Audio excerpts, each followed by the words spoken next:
ప్రముఖ జానపద గాయని మంగ్లీ తనపై తప్పుడు ఆరోపణ చేస్తూ వ్యక్తిగత ప్రతిష్టకు భంగం కలిగిస్తున్నారంటూ న్యాయవాది సింగపోగు సుబ్బారావుపై పంజగుట్ట పోలీస్ స్టేషన్లో ఫిర్యాదు చేశారు. కేవలం బిగ్ బాస్ షోలో అవకాశం కోసమే సుబ్బారావు తనపై నిరాధారమైన ఆరోపణ చేస్తూ ప్రచారం పొందే ప్రయత్నం చేస్తున్నారని ఆమె తీవ్రంగా మండిపడ్డారు. ఈ వ్యవహారంపై మీడియాతో మాట్లాడుతూ ఆమె తీవ్ర భావోద్వేగానికి లోనే కన్నీళ్లు పెట్టుకున్నారు. ఇందులో తన ప్రమేయం నిరూపిస్తే దేనికైనా సిద్ధమన్నారు. నోట్ల కట్టలతో కనిపించింది తన తమ్ముడు కాదని స్పష్టం చేశారు. సుబ్బారావు ఆరోపణ తీవ్రంగా ఖండించిన మంగ్లీ నాపై చేస్తున్న ఆరోపణలన్నీ పూర్తిగా వాస్తవాలు.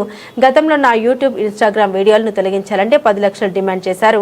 నేను డబ్బు ఇవ్వకపోవడంతోనే నాపై కక్ష గట్టి ఇలాంటి నీచమైన ప్రచారానికి దిగారని మంగ్లీ ఆరోపించారు. మీరు బాధపడదు, మీడియా కూడా 100% మీకు సపోర్ట్ చేస్తుంది. అదే ఈ విషయంలో మీరు కొంత క్లారిటీ ఇవ్వాలన్న ఉద్దేశం. సో మీ అభిమానులకు, అందరికీ, పోలీస్ డిపార్ట్మెంట్కు మీరు రిక్వెస్ట్ చేసి, నేను మీడియా మిత్రులకు నేను ఒకటే కోరుకుంటున్నా, దయచేసి ముందు వెనక వెరిఫికేషన్ చేసుకొని పోలీస్ వాళ్ళని అందరినీ కూడా అడిగి, దయచేసి నేను సోషల్ మీడియా నుంచి వచ్చా, నేను సోషల్ మీడియానే నాదే నాకు శాపంగా మారుతుందని నేను ఏ రోజు కూడా అనుకోలేదు.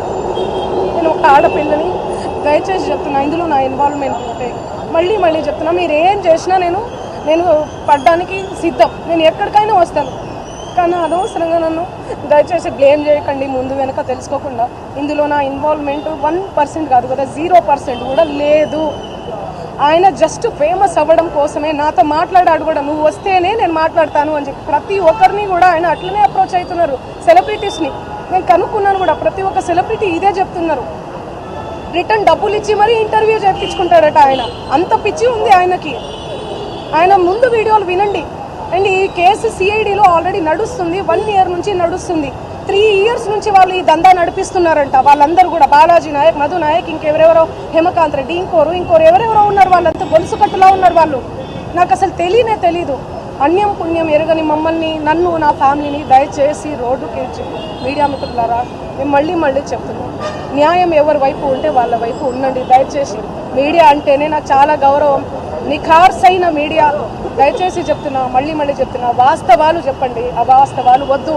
సడన్గా ఇట్లా ఏం తెలియకుండా ఎవరో వచ్చి నా మీద ఎలిగేషన్స్ వేస్తే దయచేసి మీరు పెట్టుకోకండి. ఎందుకంటే నేను ఒక ఆడబిడ్డను, గిరిజన ఆడబిడ్డని.